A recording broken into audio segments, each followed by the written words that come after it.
right, so welcome everyone to the third summer event in the Centennial Speakers Series, hosted by the Center for Global Studies and the Centennial Library. And also, I think, a big shout out to Freie University Berlin, who are our partners in many things. We are delighted to be back in the library and to feature our star attraction, our annual star attraction, which is, of course, Tanja Börzel and Thomas Risse from the Freie University, and Jean Garrison from UW, all of whom I think you know quite well.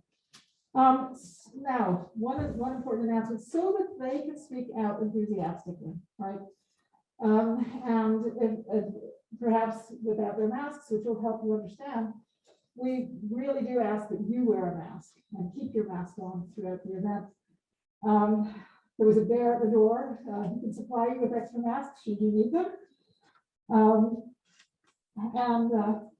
Yes, the bear at the door does not want to see any bear faces, please. If it is problematic that our speakers occasionally will be without their masks, please let us know. But everybody is playing by University of Wyoming rules, all tested, etc. Our topic today is the international politics of a pandemic, and if that doesn't encourage you to mask up, I'm not sure what will. What I've asked to happen today is that our speakers introduce one another. And I ask that because I can talk very academically about their work, but they are very familiar with one another's work and how important it is.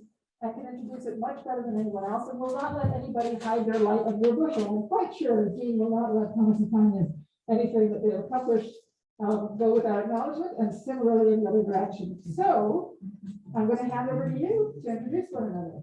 Okay. Well, it's starting with me, and I just, by a raise of hands, does anybody want me to keep my mask on? Okay, all right, then okay, there's one, so I'll keep it on. So anyway, you know, it's just a pleasure to be back in Centennial as always. It's a pleasure to share a stage with these two folks who I've known for well over a decade and have been affiliated with us through the School of Politics, Public Affairs, and International Studies, and just, you know, friendship networks and professional scholarly networks as well. And it's really nice when those work together, and I feel that very much about this community as well. So I'm going to introduce these two. Actually, I think they speak for themselves. So we already talked, and we intend to be very brief. But it's relevant for you to know that I'll introduce Thomas Risse first. I've known of Thomas Risse for, I'm adding it up, well over 30 years, because when I was a student at the University of Wyoming, I read his work. And he has the type of career, that's not what I was going to say. He has the kind of work that is assigned in a seminar, foreign policy. He started out doing a lot of work on security, on foreign policy. He transitioned into doing you know, transnational relations and human rights. He has since been looking at governance and what goes on in what governance situations of limited statehood. And he is part of a really fantastic project at the Free University of Berlin, which UW has the pleasure of being a partner with, which is SCRIPS, which is the Contestations of the Liberal Script. He is the graduate school associated with that program. And he is a professor of political science at the Otto Suhr Institute of the Freie University. So that's my introduction to Thomas Risse. Tanja I have known less long, but she directs this project on SCRIPS, which is Contestations of the Liberal Script. It'll come out in our discussion a little bit about what that means. And actually last year, if you were here, they talked, 2 years ago, talked about it quite a bit, but it's a very significant project. It's a global project. It has partners all across the world. We're lucky to be one of the North American partners. She directs us, it's a 35 million euro grant to do significant research on what's going on with liberal societies. You know, what are the challenges of liberal societies? So that's our scholarly link. She is an expert on the European Union and European politics. And that is and that will be the direction of her comments today. So I think, is that sufficient? Absolutely. All right, well, then I'll turn it over to one of you two. Thank you. It's great to see you all. And I think despite the mask, I think we can still recognize each other, and it's great to see so many of you. We had to do the Centennial talk last year online. This year we are back in presence, even though under certain restrictions, but I think this is the sort of the reasonable thing to do. And at the barbecue later, which will take place outside, I think we might be able to take off the mask, but we are all I happy to explain the do it. rules later. Yeah, well, anyway, okay, so we are, as I said, we both are very excited to be back here in the library, the new library, and thanks God we got this extension, because without this extension, it would have been very difficult to have this event, right, under these conditions. So, and at this point, I want to thank Nancy in particular for hosting this in this beautiful new building, which is large enough to accommodate us all so that we can feel comfortable. Suffice to say that we are very excited about the collaboration. As you said, Caroline, we partner in so many ways. And this is one of our most favorite part of the partnership, these talks we do every year. Let me briefly say, since we kind of agreed we're going to introduce each other, Jean Garrison doesn't need much introduction either, because she's been part of this collaboration with Freie Universität from the very beginning, first as the founding director of the Center for Global Studies, which is now directed by Caroline. And now, more recently, she is the director of the Malcolm Wallach Civic Engagement Program and the College of Arts and Sciences cyborg professor this year. Hi, Evan. This is great. This is for many of you. This is Evan, all excited. Jean is an expert on many things. Among those things is, I guess, foreign policy, and it's in this capacity that she will participate today in our talk. At this point, I hand over to Thomas, who will briefly tell you how we're going to structure this. It's the three of us, and then he will also get us going. So Thomas, Okay, so I keep seated. Is that the idea? Okay. All right. Okay. Yeah, I hate this, but anyway, so Thomas, yeah, just as long as you're, Okay. if you go that I way. have to stand up because okay, the question is, what we do with this microphone here? Okay, You just have to tell her when he's moving. so you can see at least most of you can see the stuff. Okay. All right. So you might have wondered, international politics of a pandemic, hunting the mammoth. What that means, I explain that in a second. So what are we gonna do? There we go. So I start very briefly with some data on the pandemic. Most of these data you're familiar with probably anyway, so I can be very short on this. Then I explain what that means with the hunt for the mammoth.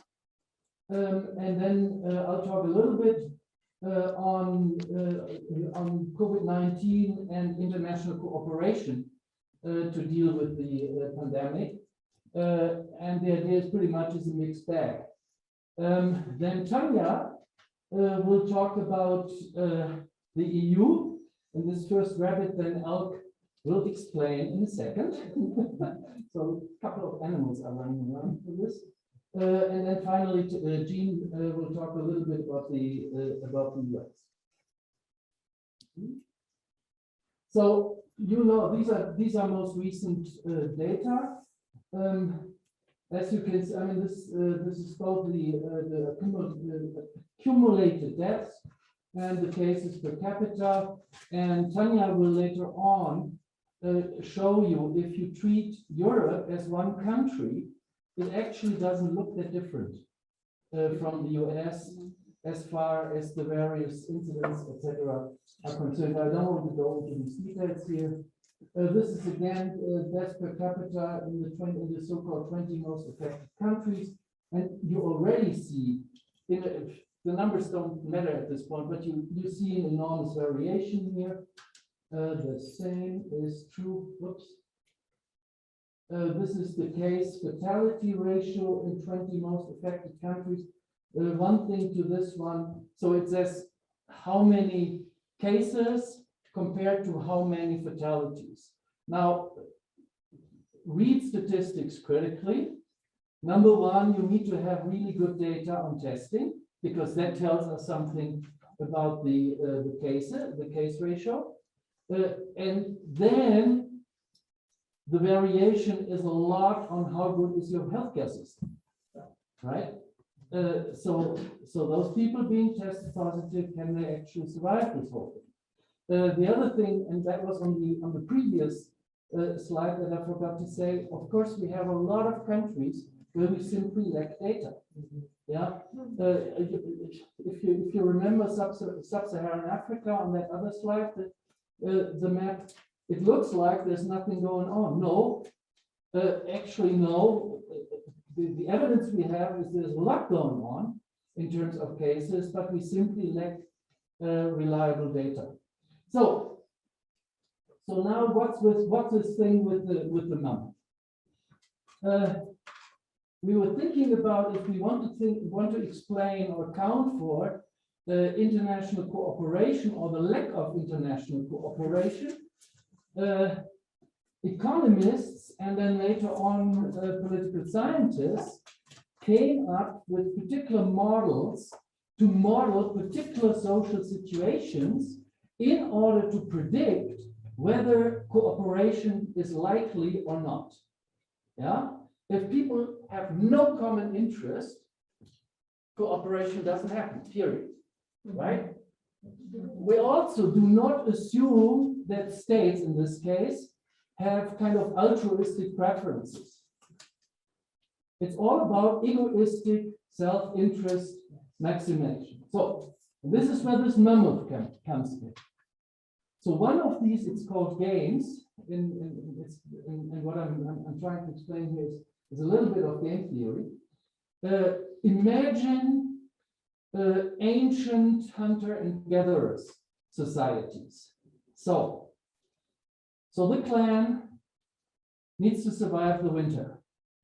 So they go mammoth hunting. They have to cooperate in order to get that beast.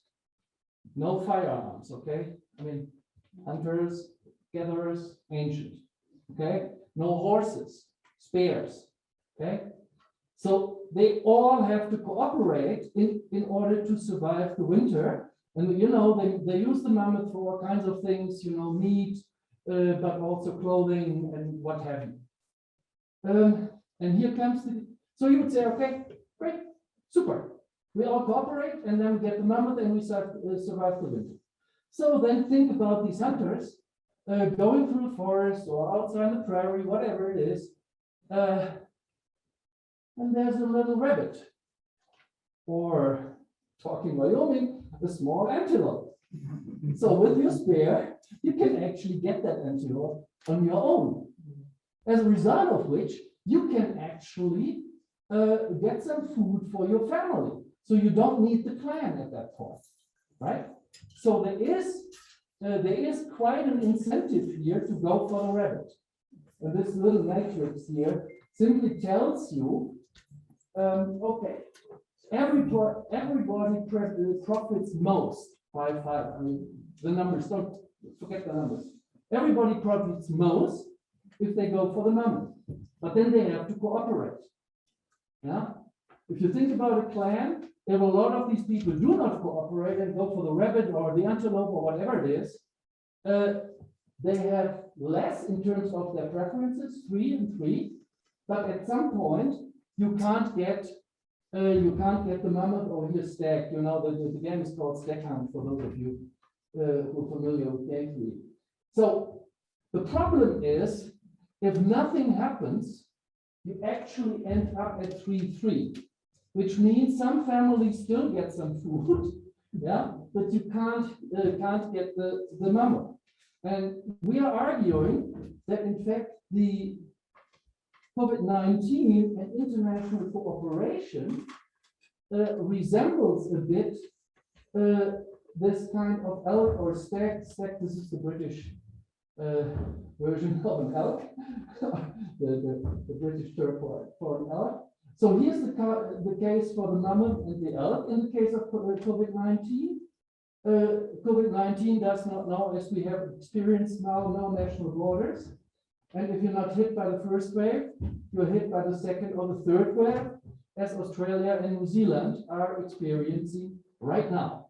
Yeah, they were pretty good at the first and second, now it's gone. To really get a hold of that pandemic, you probably need almost 70% vaccination rates across the globe. Yeah, because otherwise, mutations. As long as many people in other parts of the world, you can be all vaccinated, and I assume everybody's vaccinated in this room. It doesn't help much if large parts of the world aren't vaccinated. And then, I mean, this is what viruses do. They mutate. And it's survival of the fittest. You know, so Delta might only be the beginning of these things. So that is the case. We need to get the mama at the end. But then there's also the case for the rabbit. National governments are primarily, and this is nothing wrong with this, national governments are primarily accountable to their own population. So they have a duty to take care of their own population. Yeah? And this is for what we've seen during the pandemic. And of course, rich countries have better healthcare facilities on average. They can buy, that's why they're rich. They can buy testing, they can buy vaccines, etc., etc. Okay. So let's now look at the evidence. Hunting the mammoth. One really unprecedented part of cooperation in this case of COVID-19 is we had unprecedented international scientific cooperation. A couple of data. In November 2020, so this is pretty much after 11 months or something, already 75,000 scientific papers on COVID-19 from the various disciplines were published, and out of this 75%, 50,000 were open access. That means everybody can download the paper plus the data. So we had a pretty much unprecedented international cooperation, and the good news about this is the genome got sequenced very, very fast. Of course, there was previous, I mean, this is not the first COVID virus, etc. But it worked because of data sharing. And the other thing is that we got several vaccines in less than a year, which again is unprecedented in this case. And here's a little. You can't really see it and read it, but let me explain it to you. This is taken from a paper that was published early this year, and it showed the various bilateral or multilateral cooperation, scientific cooperations.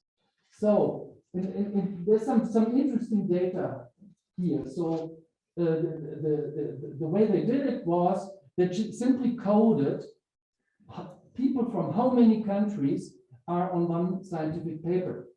So what you see, the top four groups here is the US, it's the UK, it's China, and it's Italy. Interestingly enough, US and UK I don't find particularly exciting, or that's what you would assume given the labs they have and blah, blah, blah, blah, blah. But China and Italy is really interesting. Also, what is interesting, the scientific cooperation, for all the talk about China and the United States, the scientific cooperation between China and the United States actually worked. Yeah, it's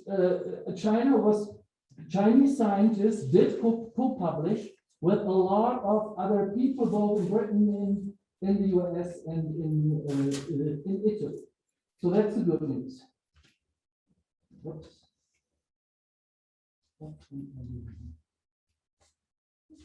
Okay.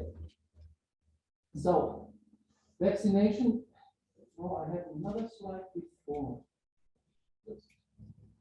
Anyway, forget it. What going for the rabbit, of course, is buying vaccines. The rich countries outnumbered the poor countries by far in buying vaccines. Canada at some point had enough doses to vaccinate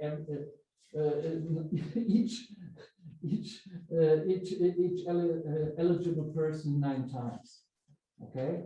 Of course, the vaccination rates, you can see there are a couple of interesting countries in Latin American countries that have pretty high vaccination rates, but other than that, this table is dominated by the rich and the wealthy, of course. So, let me talk about COVAX, and then I'm done, and hand over to Tanja. The hunt for the elk or the mammoth, you know, we'll probably have to settle for the elk rather than the big mammoth, is still on. So what is COVAX?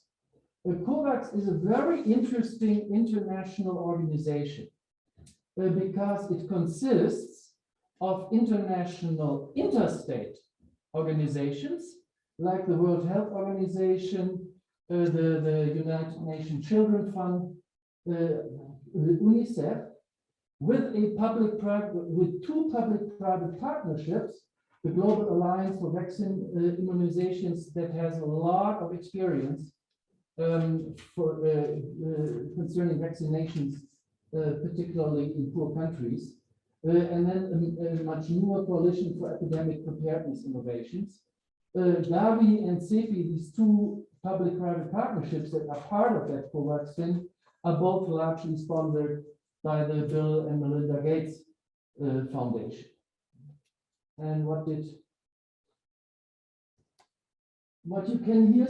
see here, then our data, I took this data from the UNICEF website on COVAX.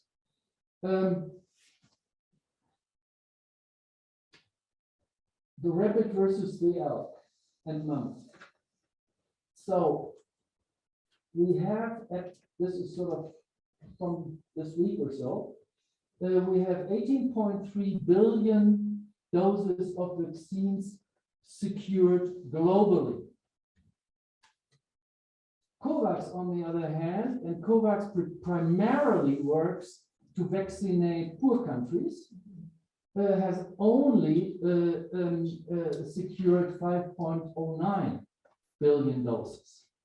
Okay, so there you see one of these differences.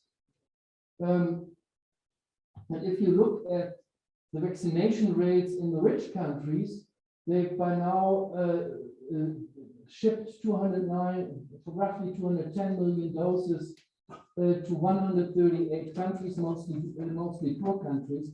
So there on this slide, you can still see what has to be done in order to really get the mammoth in the end and get a real grip on the pandemic. So now I hand over to Tanja.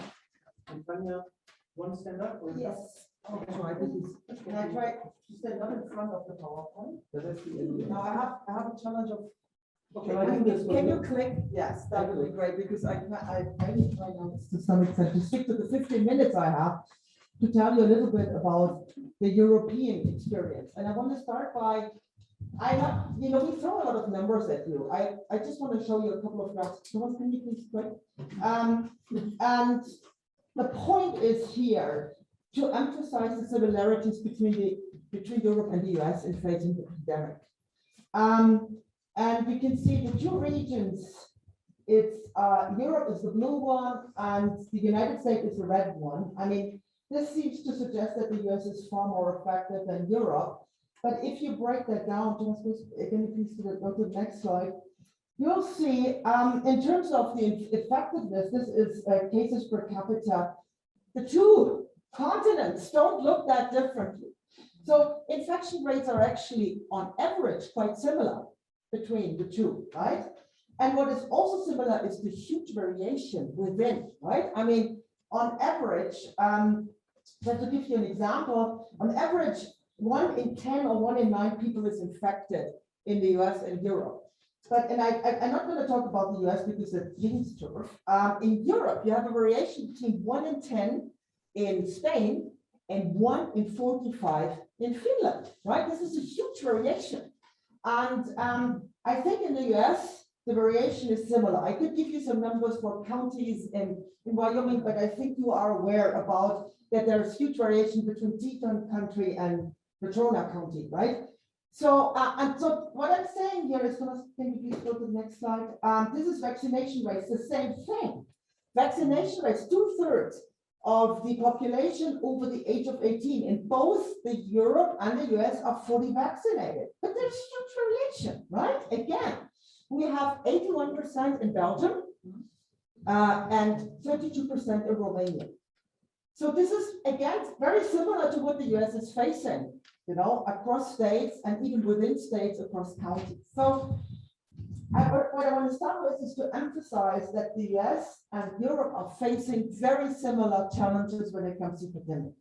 What I'm going to talk about now is how Europe has responded to this pandemic. And if those of you who've read the book, which is an excellent book by Tanja A, Pandemic, she makes a point very early on to say, one of the reasons why we're so bad at, you know, fighting these pandemics is the lack of international cooperation. And now you can say, well, the US is not an international organization, it's a state.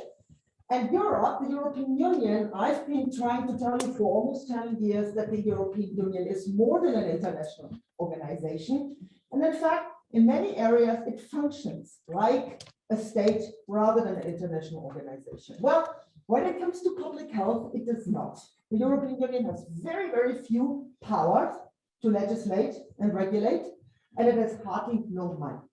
Which is different from the US, where the US, you know, the federal government at the central level has quite some competences in public health and also a lot of money to support that. And interestingly, but still, the states have a very important role in fighting the pandemic, which is very similar to the EU.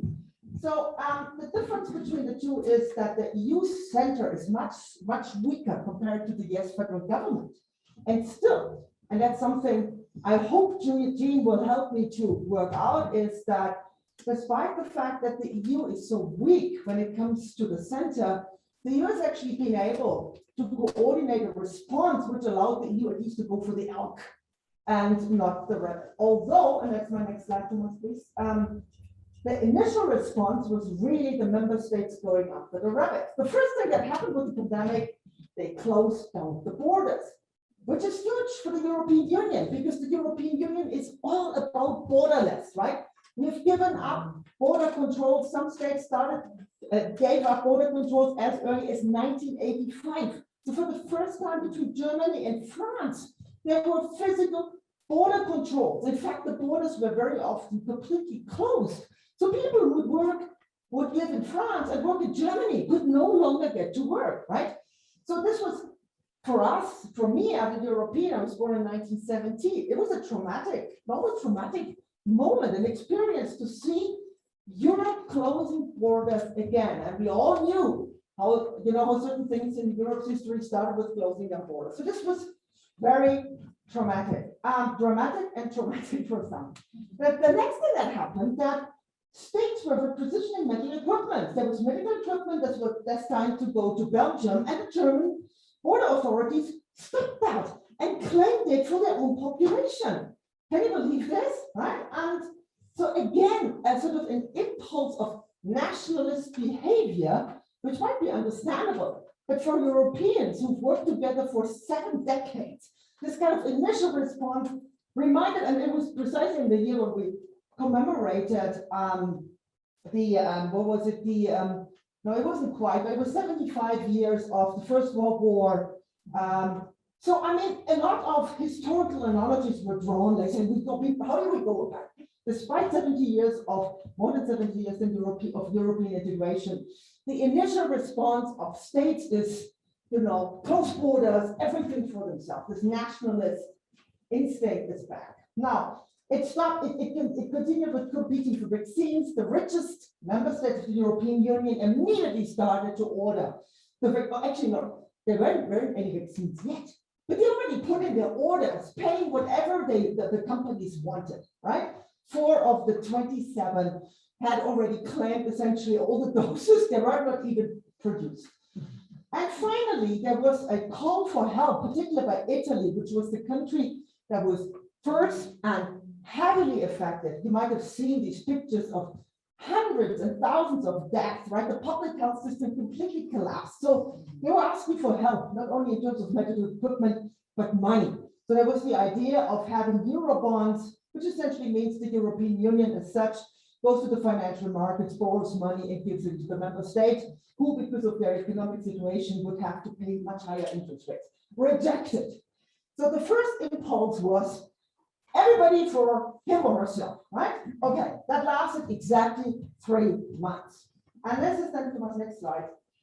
Finally, the EU got its act together. The Commission, the European Commission, which essentially the government comes closest to what the government is, having no competencies whatsoever, except for coordinating what the member states do, said we need to reopen the borders. Because can you imagine what this does to the supply chains? We are a fully integrated market. We had hundreds of kilometers of traffic jams, you know, from the Polish border from Berlin is 80 miles away, you know, and the trucks almost made it to Berlin from the Polish border because the border was closed, right? So the EU insisted on certain rules and rules, joint rules for when you can close borders to what extent. And in order, you know, it also established sort of green corridors to get certain goods through because people were waiting. It got down to groceries, right, in the supermarkets. Anyway, the EU started to provide emergency medical supplies. So Rescue EU is a program where you pool certain medical equipment and you provide it for those who are really in need, and that was mostly Italy at the time. Then they started to buy medical supply, and the EU, as the largest economic bloc in the world, if the EU negotiates with a company, you get better deals, right? The same, of course, with vaccines. That was the biggest success. It took the Commission forever to negotiate on behalf of the member states with the vaccine companies. However, once they struck a deal, the EU got more than 5 billion doses of vaccines for its 37 member states to a price which is a third of what the US government paid. And this is super important because we have very poor countries who are members of the European Union. They would have never, ever been able to afford vaccine doses at the price, you know, Pfizer and Moderna and AstraZeneca had originally asked. And they, of course, sued the ass of AstraZeneca when AstraZeneca refused to honor the agreements. And again, you know what it was with the EU, right? The EU can close the borders for these companies to treat their vaccines. So it was very important that they united forces. And it also meant for the 4 countries, remember what I said, who had put orders for vaccines at the very beginning, they forewent essentially the rabbit in favor of the elk to then be shared with all other member states. And finally, and I talked about that last year, so I won't go back there, but the EU essentially agreed on funds for stabilizing the economy and supporting economic recovery up to it's a lot of money for the EU, almost 2.1 billion euros, might not sound a lot, but for the EU it is, and particularly the member states agreed that the EU can borrow money on behalf of the member states to pay for that. Huge step, right? So what I'm saying is, despite this initial nationalistic response going after the rabbit, the EU finally got its act together, and I think I would argue successfully come to the end. Next slide, please. This one, that was one too fast. The question, of course, is what about the money, right? The EU has been doing so much for its 27 member states, but what about the international, right? I mean, we covered 27 member states, but that's of course not the entire world. And the question is then, what has the EU contributed to what Thomas already described as the mammoth hunting party? I don't have time to go through all of this, so just let's give you the gist of this. These various programs and instruments.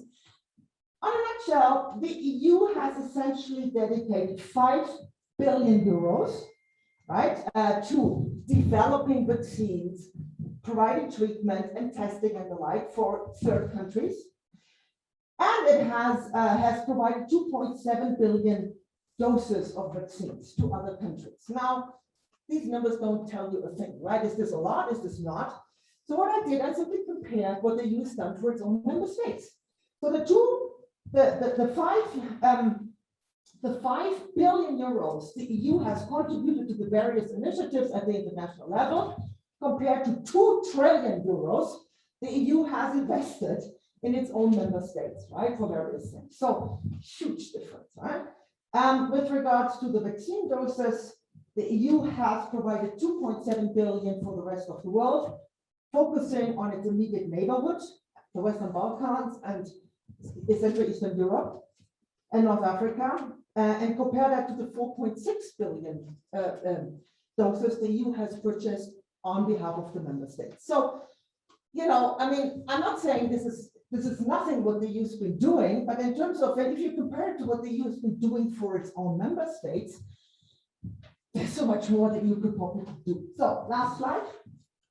The question is not so much to explain why the EU hasn't played a bigger part in the mammoth hunting party, because then again the question is how big a part has the US played, right? This makes an interesting thing, interesting comparison. I hope Jean is going to talk about briefly, but to explain how we got from this initial nationalistic impulse of closing down the borders and herding medical equipment and securing vaccines for your own population to what some people would describe as an amazingly united effort of fighting the pandemic in an area in which the EU has very limited competencies and virtually no money. So, and there's the economy stupid, right? I mean, the supply chains. I mean, once you close the borders, you know, when Germany shuts the border to Italy, which is not directly there, but via Austria, the costs for the German economy are tremendous because the German economy depends to a large extent on supplies from Italy. The German car industry is totally dependent on the Italian economy. So there's a strong economic incentive, and rightly so. After all, we've had market integration for at least 50 years, right? So, but there's also the collective identity point with regard to the solidarity issue, where unlike in the financial crisis, where Germany said, well, if the Greece economy is going under, right, it's their own fault, they've spent money they didn't have, so just let them go to hell. This time, Italy didn't do anything to deserve that pandemic. It just happened to be the first country in which this pandemic broke out. So it was sort of a thing. We have to show solidarity because it's not their fault, right? That was a very, very powerful framing, particularly in the German media. Germany pays 26% of all the money that goes into fighting the pandemic in Europe. And finally, and that's something which is really important, the trust in public institutions is very strong in Europe in general, in particular in the EU, right? And the variation we saw, 32 vaccination rate in Romania compared to the 81% of vaccination rate in Belgium, is largely explained by the no trust of Romanians in their government as compared to high trust, Belgium, interesting, in their public health system, right? So that I think something, at this point, let me just, last half sentence, I want to say, what does this to do with the liberal script and this research center I'm running? The success in fighting the pandemic has become part of the systemic rivalry we are facing with China, right? China presents a different system, and China has used the pandemic with this mask and vaccine diplomacy to say, ha, look at the West. They're completely failing to respond to this pandemic, and we do so much better, right? So, and I wouldn't underestimate this because there is this general competition, you know, and the performance of liberal societies in fighting such a huge challenge, such as the pandemic, will be used by the challenges of our liberal institutions, right? But by liberal, I don't mean liberal in the sense as it is often defined in the US. By liberal, I mean democracy, the rule of law, and human rights, which I think no matter where we stand politically, we all believe in, right? This is what is at stake here. And the pandemic and the way we cope with the pandemic will be a major token in this competition with non-liberal models of organizing society. And at this point, I hand over to Jim. And I get some fresh air and some air here. You know, You want me to play? Not yet. so Tanya has challenged me to give you some data. Well, actually, I'm going to give you a little bit of different kind of data, because I'll just make some statements and then I'll Google it really quickly if you want to know the actual numbers.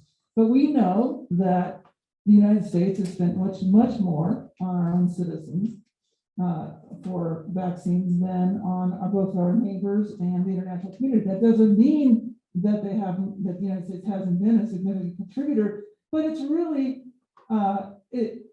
look at how many countries in the world have almost no access to vaccines still. So I think that you could say that from my perspective, the United States and President Biden have put some rhetoric toward vaccine diplomacy. And actually in the context of countering China in Asia, that being one of the first announcements. So it actually, even that sense of helping internationally was in a sense to try to counter China's investment in East and Southeast Asia. So where it's shown up might be somewhat shaped by geopolitics. I think that collective identity doesn't exist in the United States very strongly. And I think that's one of the challenges. And that's kind of that's the angle I'm coming at from the talk I'm going to give. And our trust in public institutions, it depends on who's in office and whether you like that person in office.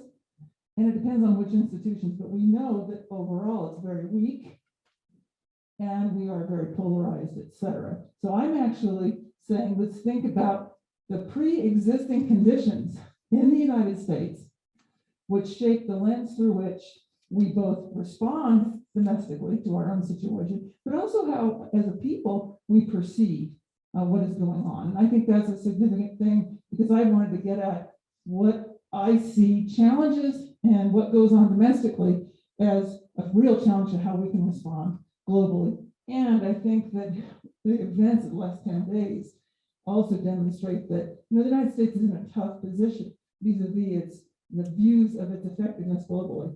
And I don't think, I think the pandemic has maybe been trumped by other events in very recent days. Obviously, I'm talking about Afghanistan, what's going on in Afghanistan. Please do move it forward. Jane? Too much. That's okay. So I think the elk, I forget about the mammoth. We haven't cloned the mammoth yet. I think the elk and the rabbit are in tension. And I think there are different things going on and there are different kinds of responses. Yes, there is global interdependence, but we have seen a rise of the focus on national imperatives, certainly in the immediate response. And I think that's significant. I don't think there's anything different from what Tanja talked about. I think the politics and psychology of COVID in the US are, as I said, a story of pre-existing conditions. And this is the nonpartisan virus meeting an increasing partisan response. Political polarization, declining trust in institutions, information, and your fellow citizens. And here we are going through round 2. Here we are. Are we ready for it? I think we know what's coming. And so one of the things I want us to think about, and maybe we can get at in Q&A, is what are some coping mechanisms for what's coming? So go ahead and move it forward. So I'm going to show you a few slides on global or US attitudes. So this is a poll. So I have 4 opinion polls for you. And these are all from the Pew Research Center. This is from October of 2020. And you see here, I'll read it since some of you can't see it. Both Trump and Biden supporters say if the other wins, it would result in lasting harm to the country. And the percent of Trump supporters who say they would, about the direction of the country if Joe Biden was elected president, it's 89%. Go to the flip side. If Donald Trump had won, Biden supporters would say 90% of Biden supporters would be very concerned about the country's direction, and that Trump's election would lead to lasting harm. And so you have 90% that's very concerned. That lens is still in place. So now you would say, well, this is election polling. So you always get these kind of numbers, but not this intense. And they have remained. So this is a lens through which I would say, let's think about the pandemic, our ability to respond, and our ability to work cooperatively as a citizenry. So I'm looking inside the country, I'm not looking, so we have this discussion about, at the international level, cooperation is difficult. There's no overarching authority, there's no trust. Everybody's out for themselves. It's a zero-sum game to get resources. So I think some of that sense infects our country as well. Next slide. Most give positive rates to the Biden administration for the vaccine rollout. Small majority say the Trump administration did well in supporting development. Now, this doesn't break it down based on partisanship, but if you break it down based on left and right, even left-leaning and right-leaning, you do see that kind of polarization. I didn't pull the charts, but if you go down major issues, you see that kind of polarization. So you can add it together and it will look like 51% of the country supports something. But what's really interesting is to pull it apart and see what the difference is between where are those who lean Republican, where are those who lean toward Democrats. By the way, you really do get asphyxiated here. Don't you? But the Biden, in many ways, got elected again, very, not a very close election, but ultimately his argument about his competency is something that really got him just over the edge in the context of the election. So supporting the development of COVID-19 vaccines by several pharmaceutical companies, people do think early on, this is actually from April. I couldn't get data, any better data than April, but it gives you a sense that fairly positive ratings by this point for the Biden administration. Can you go ahead and move forward, Thomas? So here we get a little bit of a sense of polarization comparing the United States to other states, and Germany's there as well. So ideological right more likely to think there should have been fewer COVID-19 restrictions. So I would say that your approach to COVID-19, the vaccines, has a lot to do with kind of how you see it from where you're sitting. And if you are thinking about your personal freedoms and that trumps the notion of public health, then you're going to see it very, very differently. So here you see the left versus the right. The largest right-left difference is in the United States. Australia is the next one, and Germany is third. But look at how significant this gap is here and where the US is. Polarization. These states are much closer. Left and right are much closer together. And the other thing this doesn't capture, of course, is the number of people. How big is the far left? How big is the far right? Thomas, would you advance it? So here's another one I thought was interesting. Democrats are nearly twice as likely as Republicans to view COVID-19 as a major threat to public health. So here you have health of the US population, Dem and leaning Dem 84%, Republican and leaning Republican 43%. Now there's agreement that the coronavirus outbreak has been a major threat to the economy. That piece. Okay, but as you move forward, as we move forward over the next month or two, the discussion is all about what kind of closures, how's that going to affect the economy. You do get some differences there in terms of the specific kinds of policies. Go ahead and move it forward, Thomas. So this is where I wanted to talk about things a little bit and actually leave you thinking about a few things. The long-term implications to me seem to be that the pandemic has exacerbated the pre-existing conditions. It's exacerbated divides. It's deepened divides. Now, I don't know if these are permanent. Frankly, I think that's choice about whether things are permanent, but it is something that does seem to have happened, and it makes it so much more difficult to govern, both domestically. If you think your president is illegitimate and he is out to whatever his responses are out to actually undermine your country, that's a huge thing to overcome. It's pretty difficult. to overcome.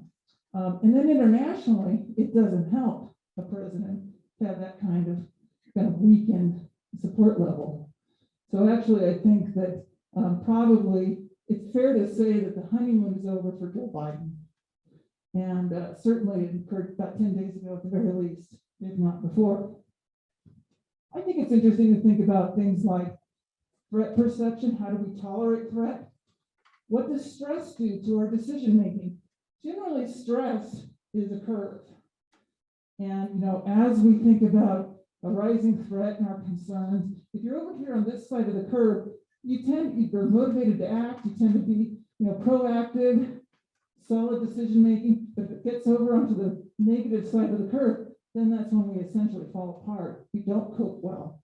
And so I'm not just talking about governments. I think it's a lot of interesting work in foreign policy about stress and decision making at the elite level among leaders.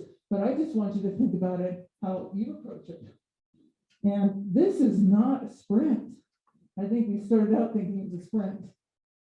I think it's a marathon, and it's a tough thing to think about coming back around to this. I think there's something to be said that the U.S. has had a U.S. first approach. By the way, I think that was President Trump's approach. Think of the analogy of you're in an airplane, it's going down, and what you're supposed to do if the oxygen masks come down is put your mask on first, and then help those around you. The difference is that everybody has an oxygen mask in that airplane, and in the world, we have oxygen masks and a lot don't. But it's kind of an interesting thing to think about, and that's an approach I think that we are doing. I think we are doing America first in our approach. I actually think there's a lot of language around vaccine diplomacy. I think there's a lot less action. And then the COVID crisis, I've already said, it's a marathon and not a sprint. And one of the interesting takeaways from this book, Pandemic, which I know the Centennial reading group read. So many of you, how many have read it? Okay, one. So I better say this. One person read it. So I thought that was going to be a useful connection point.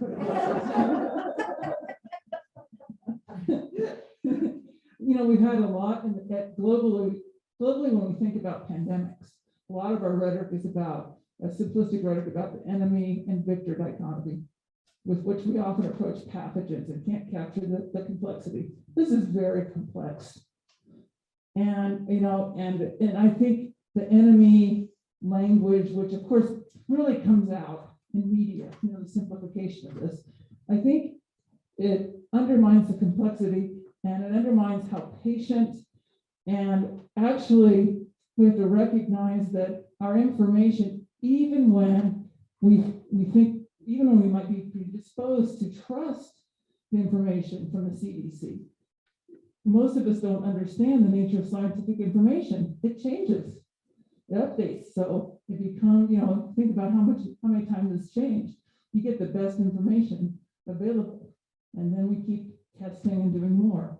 So I think we have a very low tolerance for that. But is it really surprising in a society where we do politics based on about 80 characters, based on our tweets and stuff like that? So that's where I'm going to end it, because I think it's more interesting to have a conversation than to pontificate. Did you find those numbers while I was? No, I'll look up the numbers about the US while we're going. So I think we're open for questions. That was dot in. I open the discussion. I'll let Carol do that. I'll open the discussion. Any questions? In Europe, do you have the same kind of vaccine skepticism that we have here? And for what reasons are the skeptics talking about? This is a very interesting question, Joe. Since this was about the international politics, now we focus more on the international. But Jean is absolutely right that the pandemic COVID-19 has become a part of the cultural war, which is not only raging in this country but also in Europe. However, the difference is that so I should also say that the pandemic has contributed to the polarization, right? But what is different is exactly what Jean showed us. The level of polarization in Europe is so much lower compared to the US. So yes, we have seen, we call them the Querdenker, the people who don't think straight, but more. They thought that is a compliment. That's a compliment. I mean, in English, it sounds like they don't think straight. So that's not what they mean. They think critically. Outside the box. Outside the box. Thank you so much, Stephanie. So, and it's an interesting collaboration. And here the left-right doesn't really fit really, because it brings together hard-nosed, nativist, right-wing thoughts, with more left-leaning, instead of, I'm sorry to say, touchy-feely,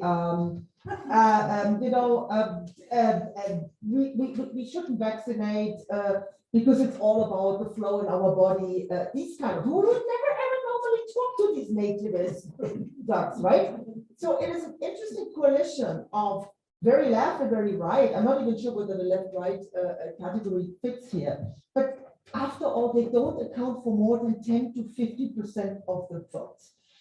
The mainstream parties are very much united on these issues, that you must interfere with individual rights to fight this pandemic for the public good, right? And this is 2/3, I would say, at least of any population in Europe stands behind the COVID-19 measures. Some are a little bit more, and actually, I don't think this thing should do more. In Germany, there is actually a demand for, in some groups, more restrictive measures. So, Joe, coming back to your question, yes, it is part, but it to far lesser extent than in this country. And the reason is that the level of polarization in Europe is still much lower compared to the US.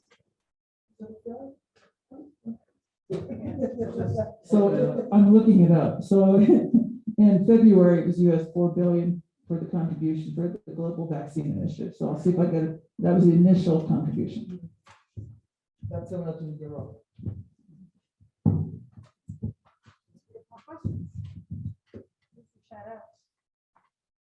Otherwise, I have some people I'm going to call on. Hi, I realize that the American education system is different and the standards are different than that of Europe. Do you think that that has contributed to some of the attitudinal differences? And also the way we look at scientific information. Jean, you were saying about patience. You know, we tend to want the answer right fast. That doesn't happen necessarily in the scientific environment. So I was just curious if that has any impact.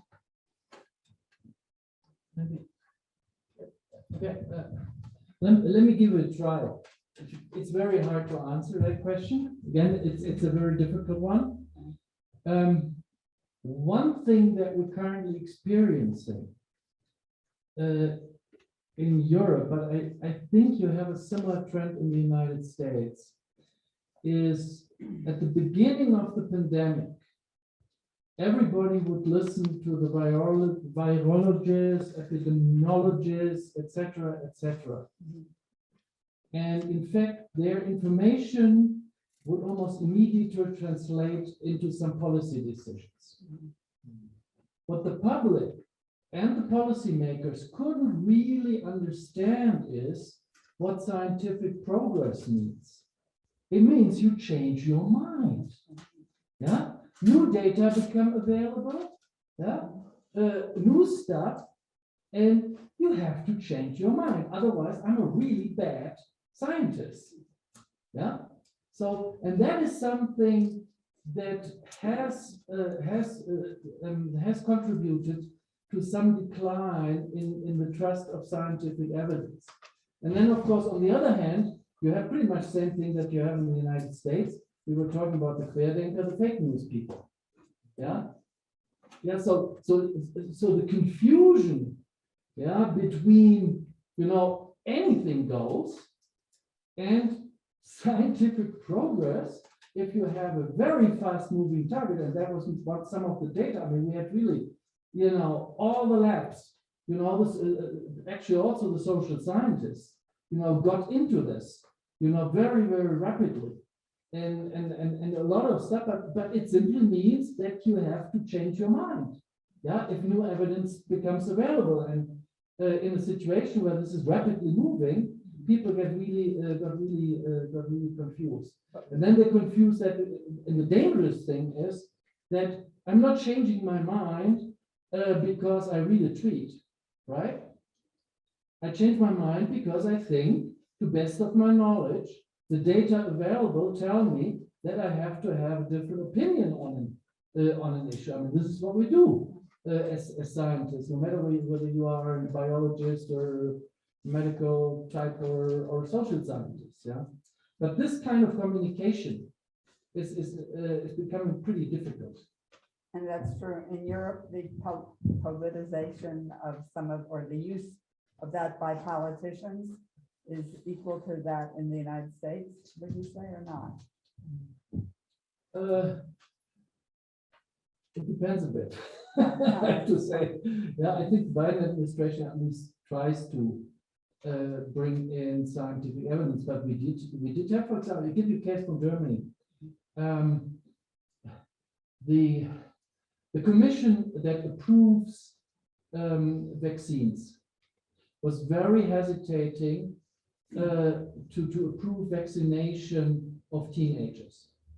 That went on for about 8 weeks. And the politicians were going, we want to open the schools, we can't do another So there was a real, and these guys said, no, we don't have enough data to actually say, I mean, they finally proved it, but that was one of the instances where the German policymakers did not follow the scientific advice, but simply went ahead. Yeah, but one also has to say one more thing on this one. I find it actually very interesting in the way science is handled. What a lot of us as scientists don't understand is that policymakers have a lot of other things to actually balance. So if I assume for a moment that not every single policymaker is an asset, so that they is power grab, power grab. Even then, they won't follow 100% every scientific advice they get because they have to balance all kinds of things. That sometimes there's economic consequences, there are consequences in the schools for the kids. I mean, we're dealing with universities and so forth. So it's a very tough balancing act. It's a real crisis mode also for policymakers. We call that politics, right? I mean, that's what politics is about. You have to balance different interests, and then you take responsibility for it. And just one sentence here: some policymakers actually would have loved to, shirk the responsibility and blame it all on the scientists. If anything goes wrong, it's the fault of the scientists because they didn't tell us. But in the end, I mean, what we as scientists should and do, and probably not always do enough, is to say there is always certain uncertainty, also because it's dynamic, and secondly, we can only give advice, right? The politicians have to make the decisions. This is what democracy is about. We're not a scientocracy or whatever, right? Anyway. Expertocracy, that was the word. Yes. I think we're cognitive actors. And I think that I just wanted to say, I absolutely agree. These are political decisions. They are not as straightforward as you would get when some of us respect, give out advice. It's not as straightforward for the political decision maker. And I just want to say one last thing, and I'll give it up. And that is that, there's this assumption that the American president is really powerful in these things. It's not the case. We always look to the executive for leadership, but so much of the real policy in terms of implementation, given our federal system, is at the state level. And at the state level, we have many governors who've kicked it down to the local level or not allowed the local level to respond. So we have some really interesting multi-level political sorts of things going on, and they differ state by state, but there are some patterns to that. So I saw a lot of hands, and I'm trying to keep them in order. I think it's Tom, the lady in the middle, and the gentleman in blue. Let's collect, maybe know about that. Collect. Sure. Tom, do you want to just give us your question? Well, direct a comment or a question to Jean. Oh, I don't think it will go. Because we're streaming it, it would be great if you probably use the microphone, Tom. Jean, I'll direct this to you, comment and question. You know, in history, politics, and events, we don't get do-overs. But I think a speculation here is kind of interesting. If Trump had won the election, you know, I throw out the speculation that the vaccination rates in America's red states would be higher today. And the vaccination rates, well, maybe still good, in blue states would be lower than they are. I remind you of Kamala Harris's comment before the election that she'd be very hesitant to take a Trump vaccine. And I doubt if there would be as much change, though, in the masking rates. But in the vaccination rates, I really think so. And Gina, I'll let you comment. Take that from there. I think you wanted us to, we're going to collect a few questions so that they can be brought together. So if you can shout out, I can't get this all the way back to I'm curious about the numbers that you were giving about the doses that have been committed and that kind of thing, 5 billion and 22 billion, all those kinds of things. I'm wondering, you know, how much waste there is because they have expiration dates. They'll set up a huge, you know, vaccination thing, expecting thousands of people and just a handful show up. All these things have to be, you know, set up. And I just wonder how much waste is going on. And sadly, we could use it in other parts of the world. And then the third question that was pending, I just, we're going to answer all of them. I just had a comment. One of the differences you were talking about here in the United States is that we have re-elections. And a lot of countries have term limits that we don't have. So that makes a big difference, I think, in how the politicians respond to different situations. Okay, so let's deal with those three. These actually are quite disparate. Just go right on the start. Well, I want to respond to Tom. Actually, I think that there, if you'll recall, there was a discussion that many who wanted to promote vaccinations wished that President Trump had really gone out and really made a big deal about it. And the governor of Florida, you know, and some other governors as well, and how important leadership by example can be. So that's how I'm going to answer your question. In the context of people trust that, again, I'm just going by some of the basic polling data. If you look at trust in government and liking what the government is doing, is across those who are polarized, if their person is in office, they believe it and they support it. And the opposite is true. So I think in that sense that, this is all speculation, but red state vaccination could have been higher, could be higher with that. I don't know if the reverse is true. I don't really think that the reverse would be true, that blue states would be less, because I think you're talking about people who would be inclined toward the vaccination anyway. But I think the first point, I see that's a really interesting what if, isn't it? Because I think there's some veracity to that. Okay, 2 points. On the last question of the role of elections, I think elections do play a role, at least 2 respects. One is, I think they create incentives for politicians to take action or not to take action. And I think Operation Warp Speed, you know, Trump's rollout of vaccine, I would argue was highly motivated by the upcoming elections, right? Get the vaccine rolled out before the elections and claim rightly, I think, you know, some of the performance.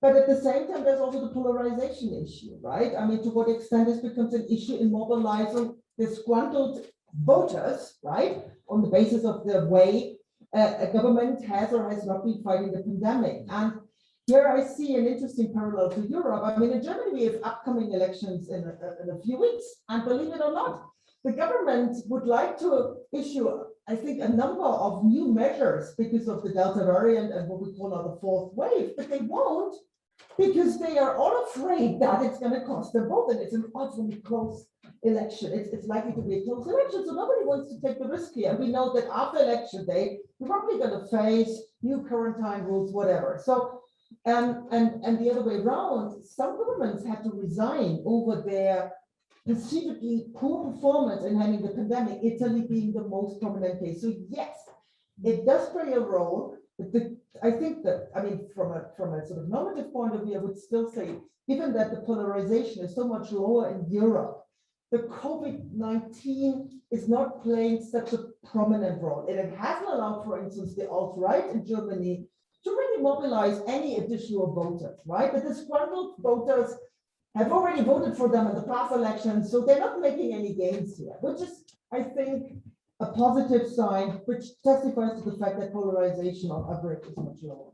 And to your question with the donations, I mean, it sounds a little bit cynical, but it's I regret to say it's true that, for instance, countries like Romania, remember 32% vaccination rate, the lowest in Europe.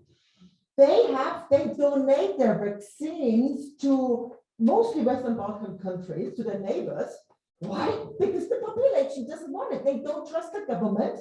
They'd rather pay several $100 for a fake vaccination card, right, than getting the vaccine because they don't trust the government. So, and then rather than going the doses to waste, the Romanian government is donating these vaccines to the EU sharing partnership with other countries. Yes, that is a large part of the story, that the vaccination curve has flattened across Europe, right? The 2/3, and then nothing is really going up. Now there is an attempt to get particularly younger people vaccinated, but it is a challenge. And part of the doses we giving, a large part, I would actually argue, go. So I guess what you're saying, well, are you really going after the elk or the mammoth, or isn't it because you got that rabbit, or your population doesn't want to have more rabbit? You can now go after the elk. And I wonder what Thomas has to say about that. Not much, just on this waste issue. I think I haven't seen good data on this, but I mean, it is a problem. I mean, when we're talking about COVAX and the distribution of vaccines to poorer countries, the most effective vaccines at the moment are the both the Moderna and the Pfizer BioNTech. But they are also the most difficult to distribute in poor countries, because I mean, you need two shots, not only 2 shots, but you need to cool this thing down. Yeah, and you have to have these cooling facilities. It's an enormous logistical task. So this is actually one of the reasons why in the end a lot of European countries at least said, okay, the AstraZeneca is something that doesn't need this, and Johnson & Johnson doesn't need these low temperatures, so we can donate that to other countries. Okay, but it's the logistics of vaccination is also an issue. It's not like even in the United States. Yeah. In fact, I mean, I was thinking, that we got vaccinated here in Laramie actually in March, at a time when we were in Germany, nowhere close. Yeah, the logistical task to get these vaccines across a continent, to roll it out is amazing. Yeah, it's really it's an amazing logistical. Just think about the controversy now about whether you should be taking a booster when so many places haven't even had the first shot. So I mean, the issue's still there. It's just transformed itself slightly, but it's interesting. It's an interesting thing. Nancy, I saw someone back there as well. Something that keeps perplexing me is, when did it start being the lack of interest in getting vaccines? Historically, when did this start? Because this seems to just, it's something started. I mean, I remember as a kid getting vaccines, and everybody was excited because I thought you weren't going to get polio and all that crap. But now it seems, and I started doing some reading, but I haven't gotten very far. When did this start? That people were saying, we don't want vaccines, we reject them. Second question, is there a second question back here? No? No, there is. I can't reach all that way back. So you can just speak loudly. Just stand up. Yeah, just, it's okay. What I'm wondering is, in this country, there are numbers of people who don't believe that COVID is really a serious threat. You know, that you're not, that there's no such thing as COVID, that you're not going to get sick, that all of these numbers are just being thrown around by special interests and lots of things up the country. And I'm wondering, is that true in Europe?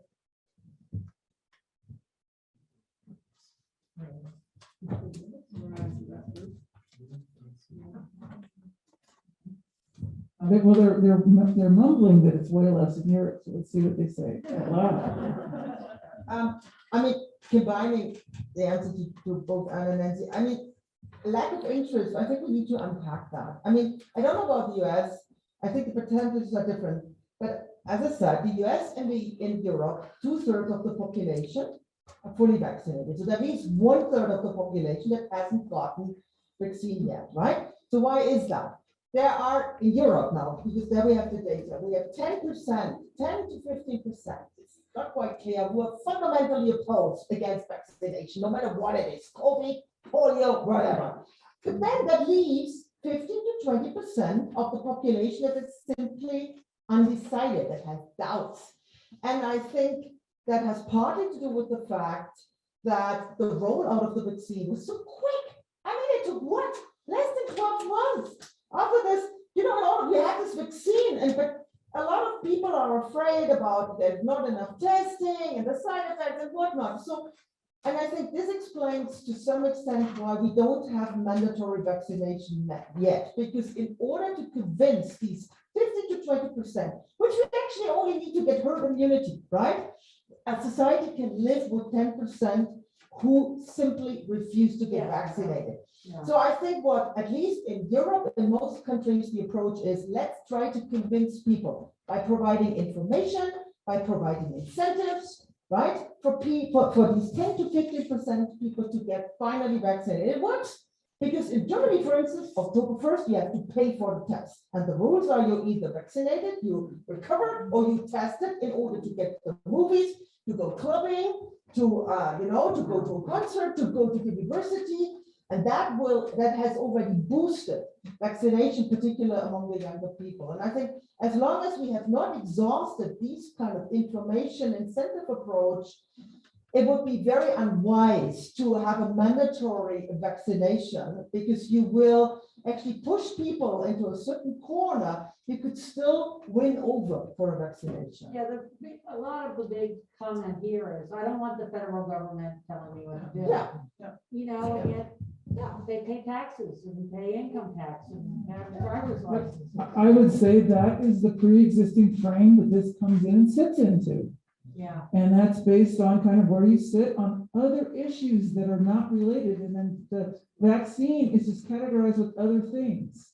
That the federal piece. I also think that it's interesting because I remember the early discussion about herd immunity. I remember thinking this myself. Was it like chickenpox? I remember when my neighbor had chickenpox, my mom took me over there so that I got exposed to it. And now there are vaccines today that didn't exist. So I think there's some of that. I mean, there's other pieces of information out there and other patterns. And then there is the discussion that I think there's a lower tolerance for the costs of that kind of thing. So, death rates, et cetera, because we have, it was such a rapid rollout. It seems spectacular in a sense. And now the interesting point that I'm going to watch is, once you have this FDA approval for certain vaccines, does that overcome some of the vaccination hesitancy or not? Because that has been what some people have said. Keep in mind, there are also historic communities, the African-American community being a very good example of a lot of reasons to mistrust the medical establishment. So it's not just this, the way I presented it. there are other things going on there. So it is complicated, but I am curious to see if that changes it, the approval changes it. I have 10 more questions for them, but I won't. I want to point out a couple of just resources for you. We actually, through the Center for Global Studies, have a close connection to the University of Bergamo in Italy. And Bergamo was the hardest hit place in Italy, in the northern Italy at the beginning. And we actually did do an interview with one of our colleagues there, Marina Docena.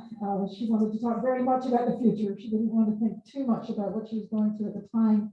But it's an interesting discussion about, how do you plan forward as an academic, and particularly in an international context, when you're in active anxiety all the time and can't leave your house. So if you'd like to see that interview, it's on the UW of Scotland Facebook page, oddly enough, because she does Scottish studies. But we'll also make it available in other places. I also want to mention that we have with us tonight a guest from Jordan who might have interesting things to say in discussion subsequently about the differences in how the Middle East has addressed these questions. Thank you very much. My name is Penelope, and I'm visiting professor in the School of Pharmacy in UW. And I'm a biotech scientist, so that was part of what I did in my country in Jordan. I would say that we're highly affected by the US policies, and everything happening in the US is like reflected in the developing countries, but mainly on the allies of the US. So the damage happened by the previous administration to the reputation of the CDC and the scientists and the institutions in the US was reflected to us. So many people are not anymore trusting the scientists in the US, which was seen for the first time in our life. Like usually our references are the healthcare industry institutions in Europe and in the US, but mostly in the US and the UK. Something very interesting happened this time in the Middle East is China and Russia started to compete for spreading their vaccines. So usually we don't trust the Chinese products in healthcare, treatments or diagnostics or vaccines. But unfortunately this time, because we have no chance to get any kind of vaccines or diagnostics or tests from anywhere, as you guys were talking about, more nationalists and people started to close their borders, we have this. So we were left alone. China donated all the vaccines and the diagnoses for this part of the world, South America, I think part of Asia and the Middle East. So we were having these vaccines for free and the Russian Sputnik vaccines for free. I do believe we were like the guinea pigs for them. I do believe this, but we were with no other choice. So that also get us in bad relation with the image we have for the US, because we should be more supported. And that's exactly like what we didn't expect. Thank you very much.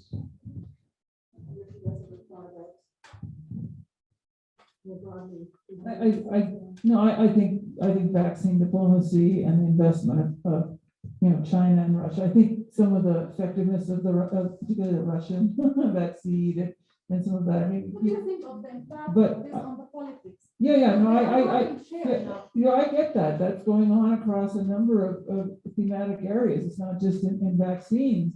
I would say that more broadly, I'm not talking about vaccines now, but more broadly, a lot of Chinese investment has, fingerprints on it, and has certain strings attached to it as well. So yes, I think the image of the United States globally, when you're ineffective in response to things, but I think you could say this started well before this with things like, the global financial crisis and things like that. So there are other things that people can point to in terms of the loss of effectiveness of the United States.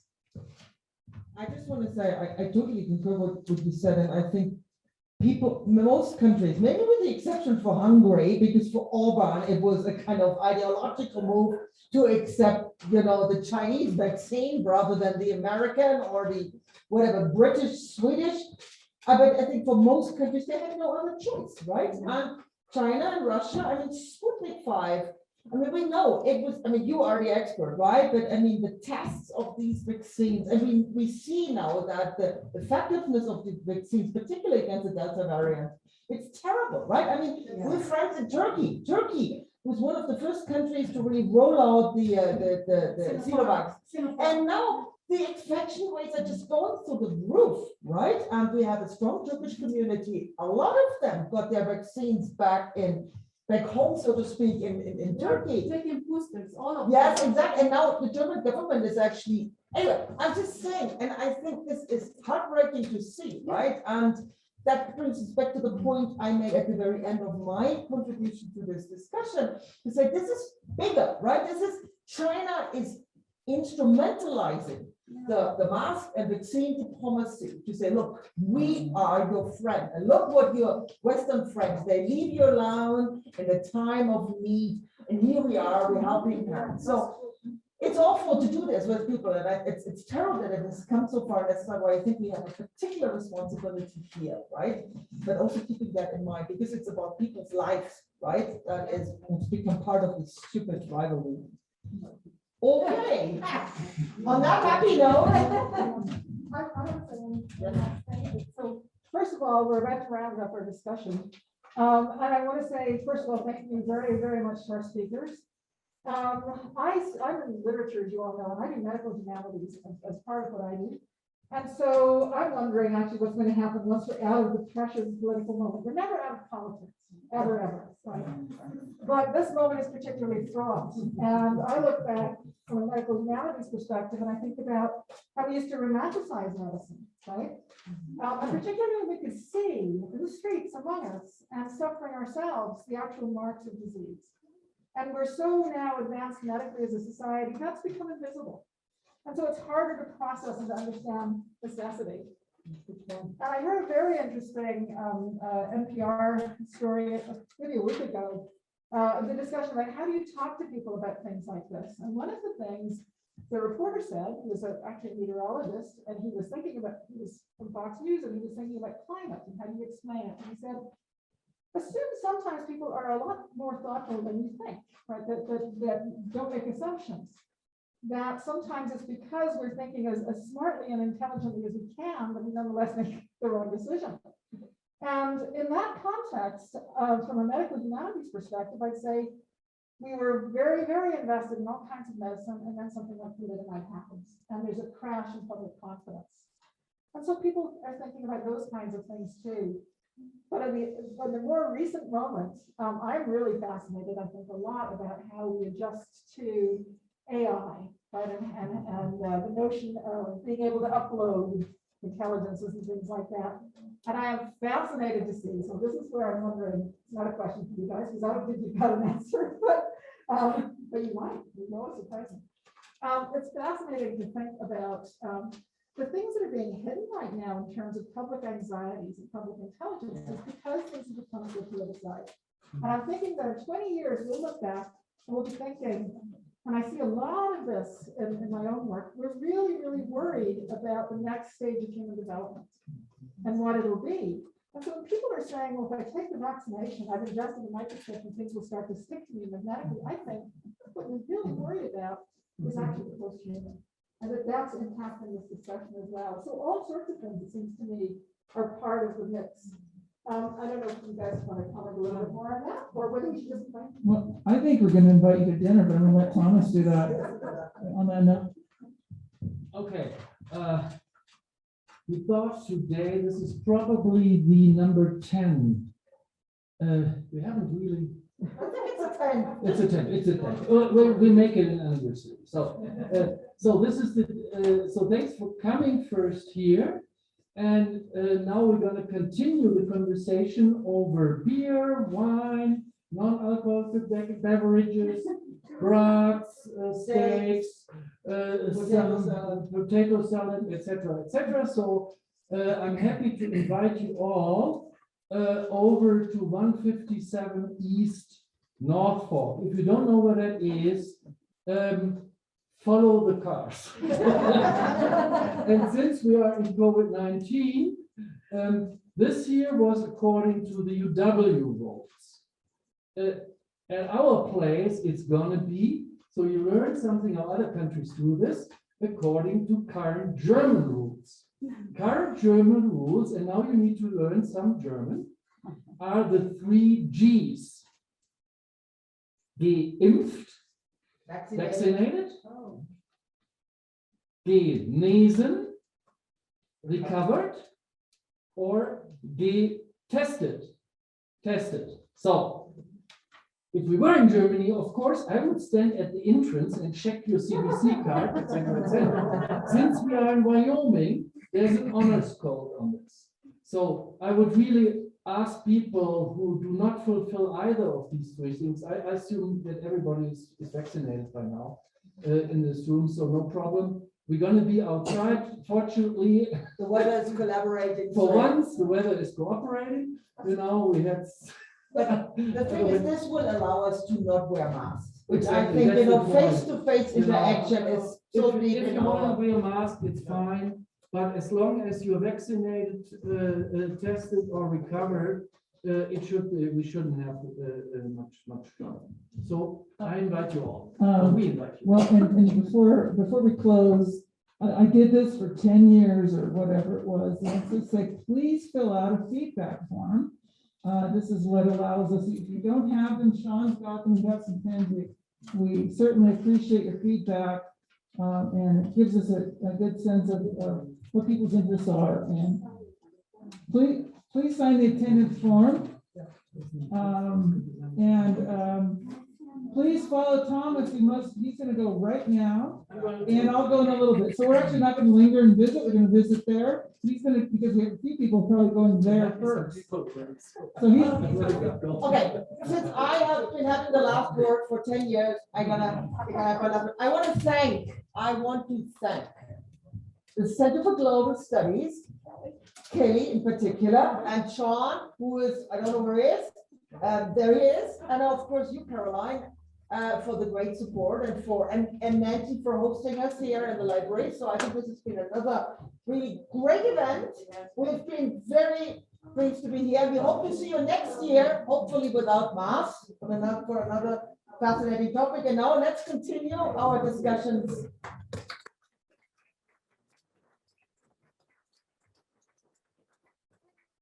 Brought some Center for Global Studies swag. It's all the kind of stuff that's designed to get you back out in the world. So pick up your luggage tag and your bag identifier and get out there.